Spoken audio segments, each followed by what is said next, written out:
Alors, le thème de la conférence, comme vous l'avez vu, c'est le chant grégorien.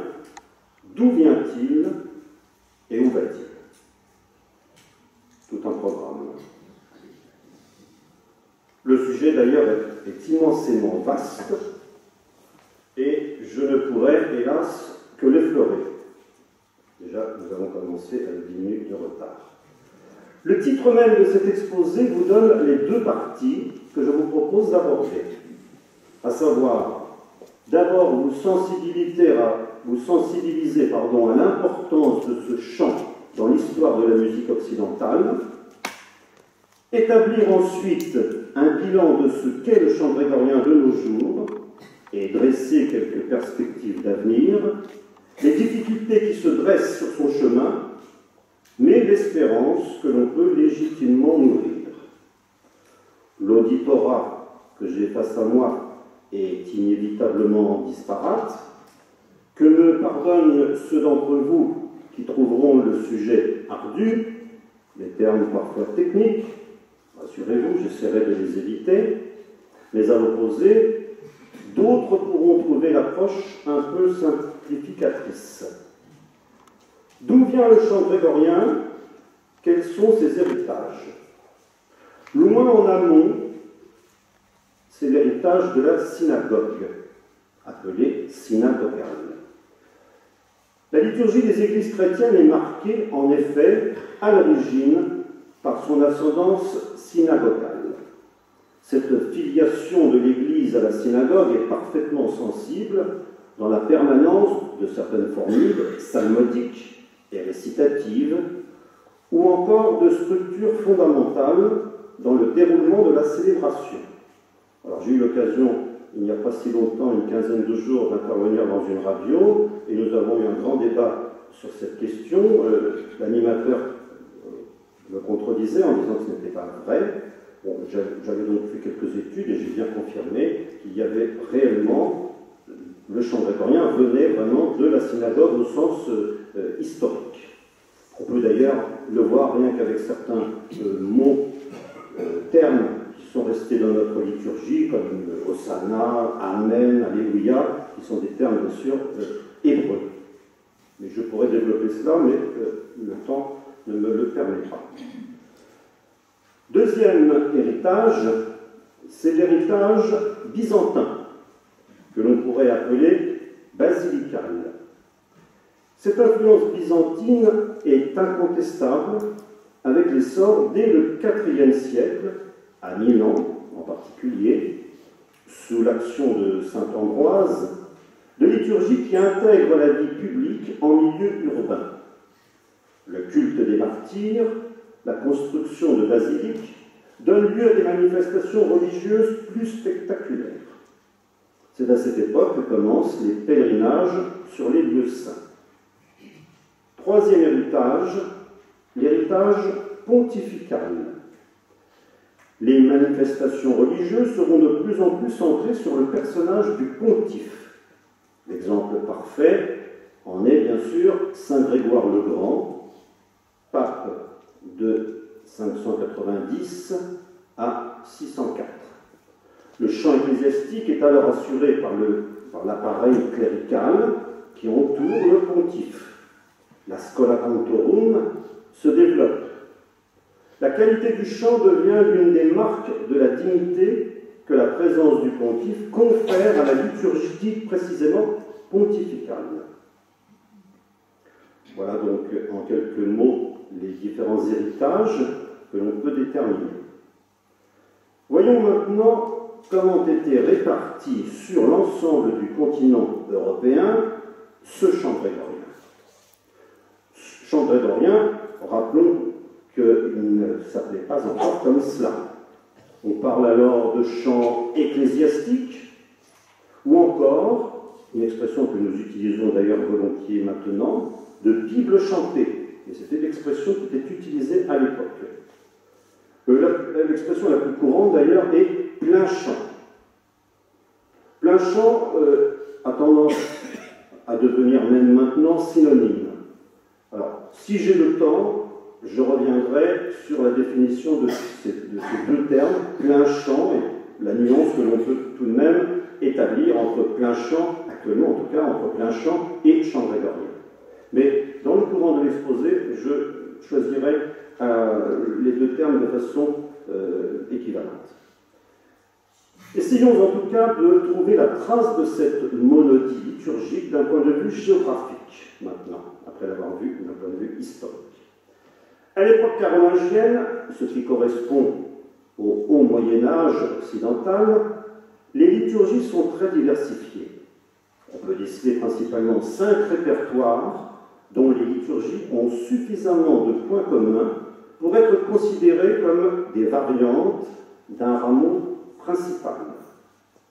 Je serai de nouveau contraint de simplifier et de schématiser.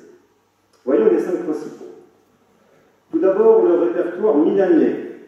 Il est également appelé chant ambrosien, et nous l'avons abordé rapidement tout à l'heure. Son nom vient de saint Ambroise, illustre évêque de Milan, rappelé à Dieu en 397. C'est l'un des plus anciens répertoires de l'Occident chrétien. Il a intégré nombre d'éléments extérieurs, notamment orientaux. Ce répertoire est célèbre par son hymnodie, en quelque sorte l'ensemble des hymnes, ou encore ses grandes prières litaniques. Autre répertoire, le répertoire hispanique, que l'on appelle aussi volontiers mozarabe. Il s'agit des églises d'Espagne et de leur liturgie pratiquée dans les grandes villes d'Espagne, en tout cas de la péninsule ibérique, car ça peut s'agir de Séville, Tolède, mais également de Braga, qui est maintenant au nord du Portugal. Le style musical qui caractérise cette liturgie mozarabe est plutôt exubérant, notamment dans le traitement des vocalises, des Alléluia, principalement. Autre répertoire, le répertoire bénéventin. Il se situe géographiquement dans la région de Naples, et plus précisément de Bénévent, petite ville maintenant, de l'arrière-pays napolitain. Il comporte de nombreux traits archaïques, mais il fut très vite remplacé par le rite romain grégorien. Le répertoire gallican, c'est de loin le plus important. Les églises des Gaules étaient célèbres par leurs chantres experts. Les hymnes y ont là aussi un rôle majeur. Le chant gallican, comme nous le verrons, a quasiment disparu lors de la romanisation carolingienne de la liturgie. Mais certaines pièces ont été insérées dans l'antiphonaire grégorien.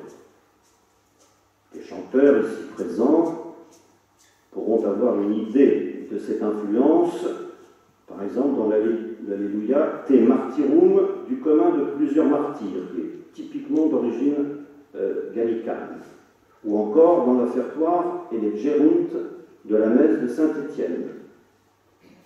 Certains rites gallicans sont passés aussi dans la liturgie romaine. Par exemple, tout ce qui concerne la liturgie de la croix nous vient directement du rite gallican. Ou encore certaines grandes antiennes dites processionnelles, que les moines connaissent mieux que nous, bien sûr. Pour toutes ces raisons, certains auteurs n'hésitent pas à considérer le chant grégorien, proprement dit, comme un compromis dans lequel la composante gallicane a pu être déterminante, sinon prédominante. Et dernier répertoire, c'est le répertoire romain, qui est un peu plus complexe à expliquer, car aucun manuscrit de chant grégorien ne nous parvient avant le XIIIe siècle, époque où le pape Nicolas III impose à toute la ville l'usage des livres franciscains. La version que présente ces manuscrits est tardive et sans intérêt particulier.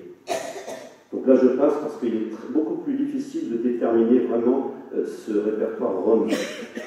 Ce répertoire romain, on l'appelle d'ailleurs plutôt vieux romain. Il a été mis en valeur par l'ensemble Organum ou Organum de Marcel Thérèse. On pourrait aussi évoquer le rite aquiléen en Italie orientale, ou encore le répertoire celtique des îles britanniques. Je ne sais pas si ça montait à l'époque jusqu'en Irlande, en tout cas les îles britanniques avaient également un répertoire particulier. Abordons maintenant le fait majeur en musique de ce haut Moyen-Âge européen. Il s'agit de la romanisation de la liturgie, car vous avez vu comme c'était complexe, avec chaque région géographique avait son propre rite, et cette romanisation est absolument capitale, et pas capitale seulement pour le chant grégorien, capitale pour la musique occidentale que nous connaissons. Même Mozart, Beethoven et Rossini doivent leur répertoire et leur façon de s'exprimer en musique à ce fait majeur qui est la romanisation. Et donc je vais un petit peu insister sur cet épisode capital. Je vais reprendre un peu l'histoire. Nous sommes en 752. Chrodégang, évêque de Metz, un des grands hommes du royaume, proche parent de Pépin le Bref, dont il seconde les projets d'unification politico-religieuse, se rend à Rome pour prendre en charge le voyage en Gaule du pape Étienne II. Le nouveau pontife voit sa situation territoriale de plus en plus menacée par l'expansion territoriale du royaume lombard. Le soutien du roi des Francs lui est indispensable. Aussi est-il prêt à accepter l'idée d'un voyage aux rives de l'Oise ou de la Seine où étaient les princes carolingiens de l'époque. Étienne II arrive le 6 janvier 754 au palais de Ponthion, qui a disparu maintenant. D'ailleurs, la ville de Ponthion, qui est en Champagne, doit faire une centaine d'habitants. Mais à l'époque, il y avait un grand palais, le palais de Pépin le Bref. Étienne II, le pape, sacrera Pépin à Saint-Denis. Et le pape, ce même pape, Étienne II, restera un an, je dis bien un an, à Saint-Denis, dont il bénira les fondations de l'abbaye. L'on a constaté, et c'est là que ça devient intéressant, pour confirmer l'importance de cet épisode, l'on a constaté qu'à la date précise de ce voyage, à Metz en tout premier lieu, qui était tout à côté, mais dans l'environnement direct de Chrodégang, ainsi que dans un certain nombre de grands centres religieux de l'époque, comme Rouen, Lyon, etc., un très important remaniement des liturgies et des chants liturgiques était effectué. Tout doit se faire désormais à la romaine. Avant d'approfondir l'événement essentiel que fut cette grande réforme de la romanisation, revenons à Saint Grégoire. Il est mort depuis un siècle et demi, mais il jouit encore d'un immense prestige. Il devient le modèle de la romanisation des usages liturgiques que l'on considère alors comme un acte d'obéissance catholique. Il en représente le symbole comme pasteur, administrateur, réformateur, liturgiste et même musicien.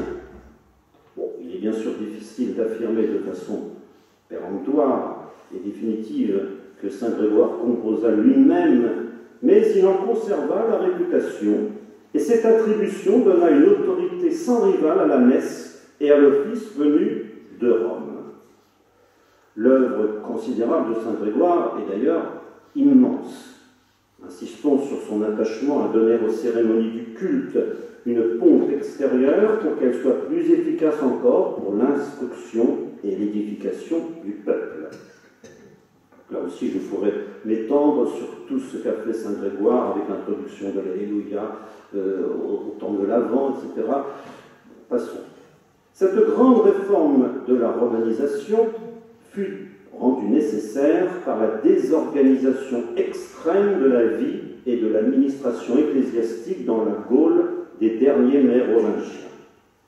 Saint Boniface écrit en 742 la situation alarmante. Plus de synodes, un grand nombre d'évêchés aux mains des laïcs, monastères en ruine, et j'en passe. Il convient de noter toutefois ici que les liturgistes carolingiens sont souvent perplexes quant aux usages flottants qu'ils découvrent à Rome. Il se donne une liturgie romaine, plus romaine que la vraie, au prix d'un long travail de reproduction et de transformation des livres romains. Alors, les livres romains, je donne quelques termes un peu techniques, le sacramentaire, l'antiphonaire, les ordines, les lectionnaires, etc. Ces livres romains, il les compile, c'est le grand mot de l'époque. C'est ainsi que Metz tente à supplanter Rome comme centre de référence et de formation. L'ordonnance de la messe est beaucoup plus stabilisée et donne naissance à un livre, l'antiphonaire, qui sera celui de Rome. Les autorités politico-religieuses voteront pour qu'on canonise, le terme n'est pas trop fort, en quelque sorte, tous ces textes. On les considère cette fois de façon, pourrait-on dire en latin, ne varietur, qui veut dire en fait inchangeable, sur l'ensemble de l'Empire. L'essentiel, vous l'avez compris, est de s'approprier l'esprit de la liturgie romaine. On parle à l'époque de more romano, c'est-à-dire à la manière romaine. Cet appel à une romanitas n'exclut nullement l'apport d'éléments autochtones et principalement gallicans, comme je l'ai montré tout à l'heure. Un auteur, Amalère de Metz, évêque de Trèves en 809, parle, lui, c'est intéressant comme expression, de more nostro, notre façon à nous de considérer cette réforme. Jusqu'à la réforme grégorienne, qu'il est préférable d'appeler, comme nous venons de le démontrer, la réforme carolingienne, la transmission orale était privilégiée. Toutes ces particularités régionales que nous avons évoquées accordaient un grand rôle à l'improvisation. Avec cette réforme se fait jour la nécessité d'annoter les textes, de manière à aider les chanteurs à exécuter leur chant dans le même mode. C'est encore rudimentaire. On indique la ligne mélodique montante ou descendante. Cette exigence fait naître des signes particuliers, les neumes, découlant, semble-t-il, tout simplement des gestes du chef de chœur. L'écriture pneumatique devient ainsi la première notation musicale moderne. Mais l'intonation est encore libre.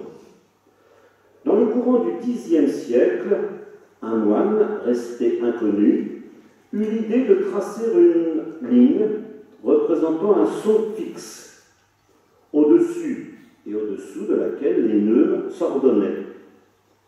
50 ans plus tard, on se servait de deux lignes, l'une rouge, correspondant au degré du Fa, l'autre jaune, correspondant à l'ut, l'ut bien sûr étant la note Do. Naguère, et là peut-être vais-je non pas choquer, mais surprendre certains d'entre vous, naguère nous avions l'habitude de considérer toujours le même personnage qui était Guy d'Arezzo comme le créateur de tout cela. Eh bien, les études plus récentes ne montrent pas cela, bien au contraire. Guy d'Arezzo, bénédictin, peut-être parisien de naissance, mais dont toute la vie se déroula en Italie, n'a pas tout le mérite de ce que nous avons appelé maintenant la solennisation. Je reviendrai sur ce terme.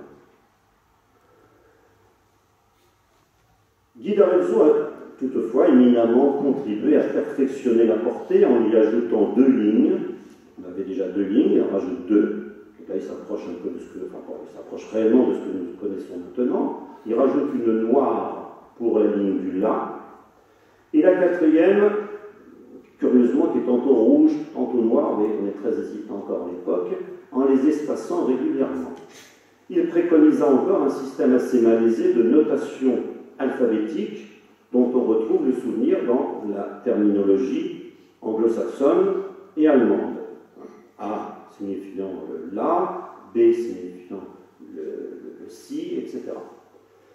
Il appelle son système tétragramme parce qu'il insère des signes dans une grille constituée cette fois de 4 lignes parallèles. Mais c'est la célèbre In utque amplaxis qui a donné sans conteste le nom des notes de la gamme. La composition du texte en est attribuée à Paul Diacre, au IXe siècle, un moine du Mont Cassin, ami de Charlemagne, de son vrai nom Paul Warnefried. Un jour qu'il devait chanter l'Exultet, je rappelle que c'est le chant qui est interprété durant la veillée du temps pascal, la veillée pascale, il se trouva brusquement à faune. Il invoqua Saint Jean-Baptiste, dont la naissance avait permis à son père Zacharie de recouvrer la voix. Le moine en fut exaucé. En reconnaissance, il écrivit une hymne à la gloire du précurseur, dont la première strophe fait allusion à la puissance et à la clarté de la voix des chanteurs. Bon, je vais juste vous lire le tout début. Mais ce qui est intéressant, vous allez voir, c'est qu'en fait, la syllabe initiale de chaque hémistiche s'élève d'1 degré par rapport à la précédente. D'ailleurs, j'ai envie de faire ça parce que je crois que ça serait mieux. Je vais vous montrer, parce que comme je ne chante pas, ça me paraît très pratique, je vais vous montrer à chaque fois la montée des notes. En fait, entre le ut, le do, ré, mi, fa, sol et la. Le texte, je vais tout de même le lire très rapidement. Ut queant laxis resonare fibris, pour que nous puissions chanter hautement. Mirat gestorum famulituorum, les merveilles de votre histoire. Solve pollutis labii reatum, purifiez nos lèvres de toute souillure. Sancte Johannes, ô Saint Jean. Donc je vous passe tout le reste. Alors vous voyez bien que le ut queant laxis resonare, donc vous avez le ut, après vous avez le ré, puis ensuite mira, vous avez le mi, gestorum, fa, vous avez le fa, et à chaque fois on monte d'un ton. La mélodie, vous allez remarquer, de cette hymne, qui se répète de strophe en strophe, comme toute hymne, est assez douce, calme, régulière, et je vais vous montrer comment on monte à chaque fois. Voilà. Et je laisse la chorale interpréter cette hymne.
J'espère vous avoir montré d'où venait le chant grégorien. Les développements de l'histoire, si nous devions continuer la chronologie, l'histoire de cette musique, nous arriverions assez rapidement à la polyphonie, mais cela mériterait une conférence spéciale, bien sûr. J'avais prévu de vous donner quelques mots, mais imaginez bien que là, on passe après au Carmina Burana au XIIIe siècle. Très rapidement, c'est la messe de l'homme armé de Guillaume Dufay, ensuite Josquin des Prés. Vous avez également l'intervention des poètes musiciens, Trouvert, Troubadour, du côté en langue germanique, les Minnesänger, les Ménestrels, etc. Nous ne pouvons pas nous attarder sur tout cet ensemble qui est passionnant. On arrive ensuite en 1300 avec Guillaume de Machaut. Bien, alors, je vais juste conclure cette première partie. Le chant grégorien constitue un répertoire monodique immense. C'est d'ailleurs, sans conteste, le plus riche patrimoine et répertoire religieux de toute l'histoire de l'humanité. Son niveau esthétique, vous venez juste de le remarquer encore par cette interprétation excellente, son niveau esthétique, sans pareil, vient de son inspiration spirituelle et de son caractère hautement contemplatif. Nous sommes là aux sources de l'histoire de l'Occident, l'histoire de la musique de l'Occident. C'est une réussite sans doute unique de l'union toujours difficile du mot et de la mélodie. Il est difficile à exécuter, certes, car ses finesses, ses nuances sont innombrables, mais nombre de laïcs, et là nous avions la majorité de laïcs, l'apprennent, font des stages pour se perfectionner et l'interprètent, comme vous l'avez vu, de façon on ne peut plus satisfaisante. En guise d'intermède musical, avant d'aborder la seconde partie, nous allons écouter un chant un peu plus difficile, car vous avez vu, celui-ci se répète, bien sûr, il y a une mélodie principale, ensuite une répétition. Notre chorale va interpréter un graduel, celui du 21e dimanche après la Pentecôte, Dominere Refugium Factus Est. Seigneur, vous avez été pour nous un refuge d'âge en âge. Je vous passe le verset. Vous reconnaîtrez dans ce graduel une mélodie que l'on appelle une mélodie type du deuxième mode, qui exprime bien la joie confiante et heureuse. C'est la mélodie de la messe des morts, c'est la mélodie également de la messe de mariage, une mélodie très connue, et qui correspond tout à fait, qui s'adapte parfaitement au temps liturgique. Et là, vous allez voir, c'est tout à fait adéquat au texte « Seigneur, vous avez été pour nous un refuge d'âge en âge ». Donc je laisse la chorale interpréter ce chant du graduel.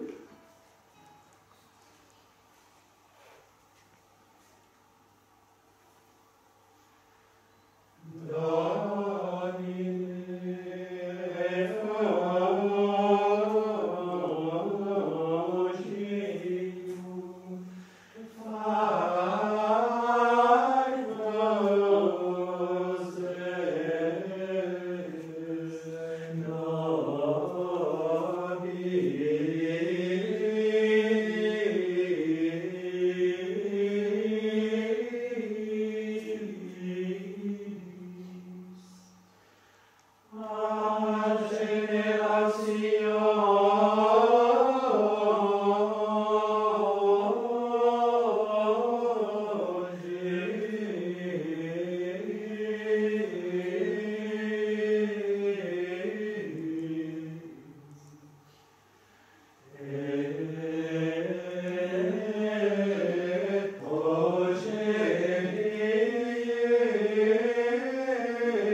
Seconde partie, le chant grégorien, où va-t-il? Le chant grégorien comporte un aspect humain et populaire sur lequel j'aimerais insister maintenant. Vous allez comprendre que c'est essentiel. Peut-être insuffisamment dit à mon sens. Comme nous l'avons vu, le plein chant n'a donc jamais été créé de toutes pièces. Ce n'est pas une construction abstraite, sortie un beau jour comme l'espéranto d'un cerveau d'intellectuel. Il est le chant de l'humanité, transformé lentement, modelé et remodelé par une race d'hommes qui lui a donné sa marque propre. Cette race d'hommes, ce sont les chrétiens. Lorsque ces hommes ont reçu la révélation qu'ils étaient rachetés, réintroduits dans la famille de Dieu, devenus par la grâce les frères des anges et les citoyens des saints, ces hommes, pour lesquels le ciel devenait la véritable patrie, vous comprenez que leur chant avait quelque chose de neuf à exprimer, quelque chose à quoi la vieille humanité avait sans doute rêvé dans ses mythologies, mais qu'elle n'osait prendre au sérieux. C'est alors que le vieux fond religieux s'est trouvé transfiguré. Les litanies de la liturgie synagogale, nous revenons à la synagogue, ces litanies, les modes de la musique grecque, les vieux chants celtes et gaulois sont rentrés dans le sanctuaire, mais en leur faisant dire des choses que ces chants n'avaient encore jamais dites, en les adaptant aux paroles des Saintes Écritures. L'âme et la sensibilité chrétienne ont peu à peu purifié et transformé ces chants. Voilà un aspect de la spiritualité du chant grégorien qui n'est peut-être pas assez souligné. Je ne puis pas développer, par manque de temps, cette spiritualité du chant grégorien, je l'aborderai un tout petit peu à la fin, mais c'est là son essence, vous le savez bien. Don Jean Patot, pour ceux qui étaient présents hier, c'est la majorité d'entre vous, Don Jean Patot nous l'a montré de façon magistrale. L'immense majorité des textes est d'origine scripturaire, plus rarement ecclésiastique. C'est le cas des hymnes, comme la première hymne que nous avons écoutée tout à l'heure. De nombreux écrivains, et principalement des moines, ont rédigé des lignes magnifiques sur le thème, depuis Don Gajard, Don Baron, jusqu'à Don Coureau, de façon plus récente, ou Don Forgeot, en passant par des laïcs, comme Henri Charlier, ou encore notre ancien secrétaire général, Yves Gire, Denis Crouan, etc., et j'en passe. Ils ont tous admirablement vanté la vraie valeur du chant grégorien, qui n'est pas un ornement de la prière, fût-il sublime, il est lui-même prière. Ça vous a été dit hier, mais nous ne laissons pas de répéter cette belle expression qui est que le chant grégorien est vraiment prière. Le requiem de Mozart est de la très belle musique religieuse, mais le grand jubilaté, offertoire du deuxième dimanche après l'Épiphanie, n'est pas de la musique religieuse, c'est une prière chantée. C'est d'ailleurs cette pièce sublime qui me sert d'indicatif à l'émission que les auditeurs de notre site web ou d'autres radios peuvent écouter, émission précisément intitulée « Chant grégorien, prière chantée ». La Scola, en conclusion, nous interprétera tout à l'heure ce chef-d'œuvre du répertoire. Ce préambule m'est apparu nécessaire pour aborder cette partie en forme de conclusion. Où va le chant grégorien? Je laisserai donc ce grégorien dont usent les groupes à tendance nouvel âge, qui cherchent seulement de bonnes vibrations. Je n'ai pas non plus le temps de citer toutes les opérations commerciales. Vous en avez eu quelques-unes il y a quelques années. L'abbaye de Heiligenkreuz en Autriche avait fait un disque qui s'appelait Music for Paradise, où les priests, 3 prêtres irlandais. Il y a également eu 2 prêtres et un séminariste français, et ça nous a donné le disque Spiritus Dei. Alors il n'y a pas que du mauvais, souvenez-vous de ce beau disque qui était intitulé Les Sœurs, et c'était tout simplement l'émonial de l'abbaye Notre-Dame de l'Annonciation du Barou, et le disque était vraiment excellent. C'était aussi une opération lourdement commerciale, que les sœurs ont bien volontiers assumé, car ça leur a rapporté quelques devises, mais pas pour elles, je peux le confirmer. Pourquoi ne pas citer aussi le disque de notre ami Philippe Nicolas, qui est là-haut, Credo, voilà, qui est également commercial, mais dans le bon sens du terme. Cela répond à un besoin de spiritualité et de transcendance en notre monde, comme vous le savez, bien sécularisé. Il convient de faire comprendre que le chant grégorien n'existe vraiment que dans son contexte liturgique. C'est ce que répète à temps et à contre-temps notre association La Voce, dont nous célébrons le cinquantenaire précisément, tous ici réunis. Ses fondateurs avaient décelé les dérives qui s'annonçaient. Alors, où le chant grégorien est-il pratiqué aujourd'hui? Bon, j'ai presque envie de passer tout ce que j'avais écrit sur la question.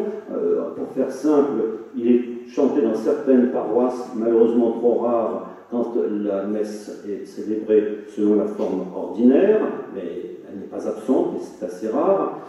Reconnaissons que c'est plutôt dans la forme extraordinaire du rite que nous avons très majoritairement le chant grégorien qui est encore pratiqué.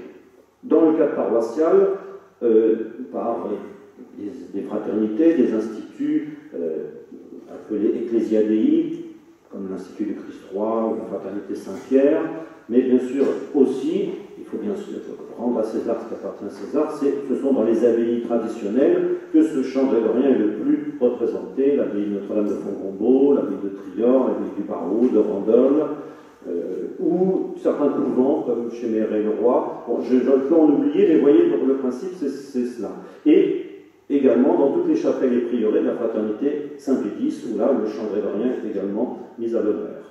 Deux écoles, je me permets tout de même de le rappeler parce que c'est important, deux écoles, on aurait pu en avoir d'autres, on nous a d'ailleurs fait le reproche de nous limiter dans nos parutions, dans notre promotion d'écoles que deux. On va quand même citer la Scola Saint-Grégoire du Mans qui fait un travail extraordinaire avec une session tous les ans à la chapelle Montligeon. La prochaine se tiendra du 18 au 25 juillet 2015. Et ça, c'est vraiment une excellente école.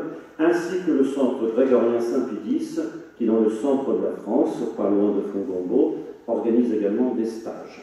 Bon, si vous voulez plus d'informations, vous irez sur notre site internet, onavoce.fr, et vous aurez toute information sur ces deux écoles. Et puis, si d'autres écoles veulent faire de la publicité, vous me contactez, et nous le ferons volontiers dans les colonnes de notre revue. Où va donc le chant grégorien? Je termine.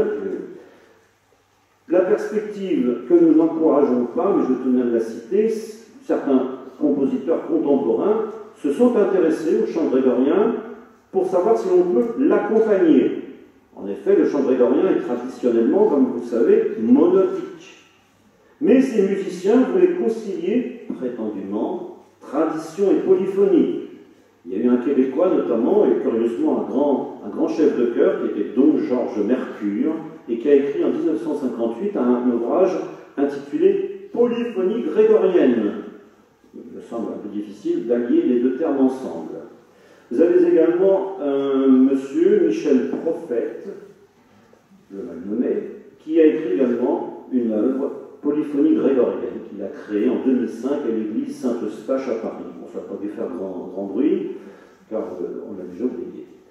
Un groupe de rock, juste pour l'anecdote, qui s'appelle Enigma, a même sorti un tube, Sadness, en 1990, qui connut un grand succès, ai-je lu sur Internet, bon, je n'ai pas eu l'écho de ce succès, et il était présenté, tenez-vous bien, comme du grégorien pop.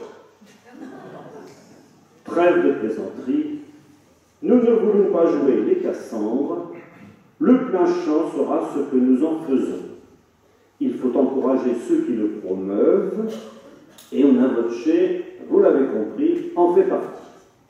Il convient de se former à le chanter si l'on a disposition et du temps. Ce chant multiséculaire ne peut pas disparaître. Mettons-nous bien cela dans la tête, il ne peut pas disparaître. Il pâtit simplement à l'heure actuelle de cette terrible crise de l'Église, et peut-être de la foi.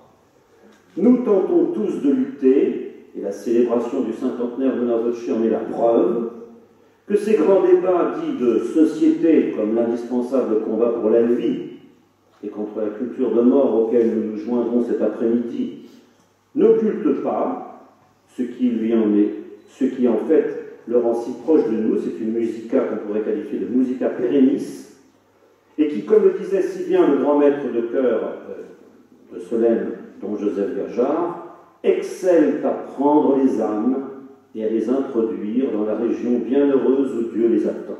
Cette phrase absolument magnifique, c'est exactement cela. Pour conclure, chers amis, j'aimerais juste revenir sur l'aspect spirituel, même s'il nous a été déjà exposé hier, du chant grégorien, car c'est là son avenir. Voilà maintenant 50 années que notre association combat, et le mot n'est pas trop fort, pour que cette prière chantée redevienne une école de sainteté. Quelques décennies avant elle, le pape Saint Pie X lui avait ouvert la voie. Il fondait de grands espoirs de sanctification et de rénovation spirituelle sur la restauration du chant grégorien qu'il a entreprise, en effet, au début du XXe siècle.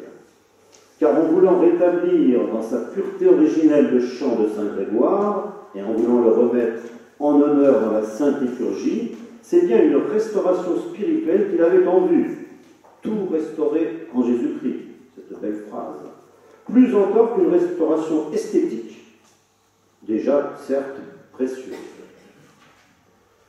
Le chant grégorien est saint et sanctifiant par sa fonction, parce qu'il est une partie de la divine liturgie, bien plus parce qu'il est, avec le service de l'autel, le moyen principal de la participation active et extérieure au saint sacrifice de la messe. L'efficacité surnaturelle du grégorien est donc un rejaillissement de la splendeur du chant d'amour et de louange que l'Église, sous l'inspiration du Saint-Esprit, fait remonter vers l'époux bien-aimé qui se livre et sacrifie pour elle. Nombre de commentateurs l'ont affirmé. Le chant grégorien, je pense que ça vous a été rappelé hier par mon bateau, est un sacramental.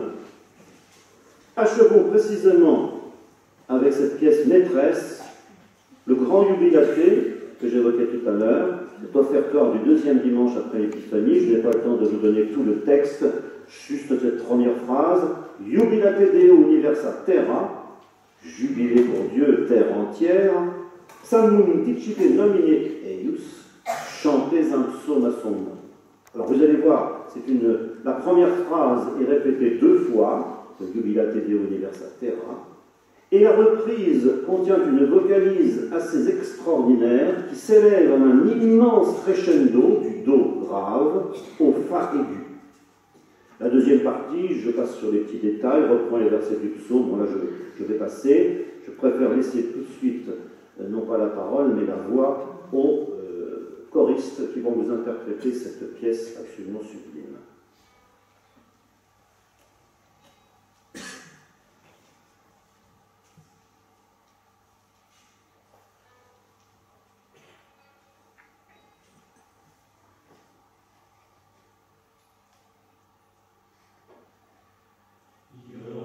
Amen.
beaucoup, c'était vraiment sublime.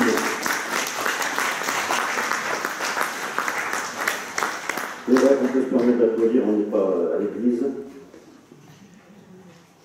Oui, vraiment, je remercie la Scola, dirigée par notre ami Philippe Desvillars, qui a interprété de façon magistrale cette belle pièce, mais il faut qu'elle soit bien interprétée. C'est une pièce que nous avons du mal à interpréter dans les paroisses, elle est trop difficile pour nous. Donc là, ça a été vraiment remarquable, et je vous remercie. Vous avez remarqué d'ailleurs comment tout était lié, vraiment, on entend le legato en permanence, il y a une ligne continue, vous voyez, avec les on sent les articulations, les incises, mais c'est absolument remarquable. Alors, je présume que le chef a dû insister lors de la répétition, j'ai principalement retenu cela, sur la douceur de, vous savez, les notes supérieures qu'on a toujours tendance à accrocher, à tirer, et là on entendait, elles étaient toutes arrondies. Ça me fait penser à une belle phrase de Don Monceau qui disait la montée appartient à la descente, elle la prépare, elle est comparable à l'art roman, arrondi comme lui. Et c'est exactement ce que j'ai ressenti dans cette interprétation, je ne sais pas si c'est votre cas, et nous ne pouvons que vous féliciter. Et pour nous, c'est à chaque fois des buts vers lesquels nous devons tendre pour essayer, dans nos paroisses, de réaliser cet idéal. Bon, d'ailleurs, nous avons trouvé dans cette façon de chanter les qualités qui sont précisément celles du chant grégorien, que la grâce divine produit dans cette âme chrétienne que nous avons et que nous sommes censés tous avoir. Je vous résume quelques mots. La primauté de la vie intérieure, l'esprit de prière, de paix et de louange qui sont centrés tout entiers vers Dieu, désir et recherche de la perfection, même si nous ne l'atteignons pas toujours, nous tendons vers cette perfection, docilité parfaite à la Sainte Église, oubli de soi. Il y a autant d'expressions qui donnent bien l'essence du chant grégorien. D'ailleurs, on peut voir à l'opposé ce qui pourrait tuer le chant grégorien, ou qui pourrait le gâter, qui serait les atteintes de l'esprit du monde, cet esprit d'amour-propre, l'esprit de sentimentalité, l'esprit de facilité, qui, tout cet esprit, corrompt la vie spirituelle et la vie surnaturelle. On pourrait dire aussi, on pourrait parler du désir de paraître, de faire de l'éclat. Là, nous n'avons pas senti d'éclat, en dépit du côté festif, j'ai choisi précisément cette pièce parce qu'elle correspondait à l'esprit festif de notre jubilé. J'aurais pu prendre une courte antienne de communion, beaucoup plus humble, mais je voulais retenir ce côté festif, mais nous n'avons pas senti, je pense que c'est le cas, ce que vous ressentez également, on n'a pas senti cet aspect extérieur. On peut parler aussi, dans les côtés négatifs de ce monde, l'esprit de compétition, l'esprit de fantaisie, l'esprit d'anarchie, l'esprit d'indépendance, il y a une foule de choses que l'on peut malheureusement détecter dans ce monde, et c'est à l'opposé, le chant grégorien est là, avec toute une lumière intérieure. On sent réellement en permanence les commentaires des paroles sacrées qui doivent conduire les âmes dans la contemplation divine. Pour cette raison, le chant grégorien est quelque chose de délicat, nous l'avons dit, mais cela ne veut pas dire très difficile. Ça veut simplement dire qu'il demande un certain travail pour s'y préparer, pour pouvoir le chanter. Là, ils ont fait une répétition, ils sont tous déjà de bons chanteurs, mais ce sont des buts que nous devons nous fixer et que nous pouvons tous atteindre à partir du moment où nous mettons de la bonne volonté. On commence par des petites antiennes, simplement un carrière bien chanté, etc. Il faut veiller tout simplement à ce que son exécution ne vienne pas contredire son esprit et stériliser son œuvre de sanctification. Veiller et prier, c'est la loi de ce chant, comme c'est la loi de la vie chrétienne. Je vous remercie de votre attention.